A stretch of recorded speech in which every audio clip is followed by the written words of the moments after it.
इमरान भाई, क्या यही सजा है मुसलमान की, कोई फरीजा अदा नहीं करने दिया जा रहा है? तकलीफ है मुझे इस बात की, बहुत तकलीफ है, बहुत तकलीफ है। गिरफ्तारी का मसला नहीं है यार, कई दफा पकड़ा है, लेकिन मुझे हज पे रोका इन्होंने, बहुत तकलीफ है। मैंने बड़े ख्वाब देखे, 3 साल मुझे इन्होंने हज नहीं किया।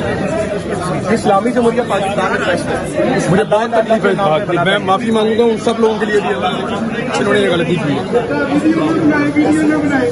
कौन कह रहा है सर? क्यों आप कौन होते वीडियो नाम रोकने वाले थे? पाकिस्तान जिंदाबाद,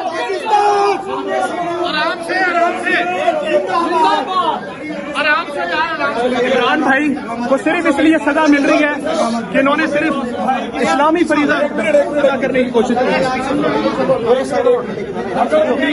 किसी और मुकदमे में गिरफ्तार करेगी, रजिस्ट्री करना बचाएगा, करेंगे कोई बंदा धक्का नहीं देगा, मैं आराम से गिरफ्तारी दे दूंगा।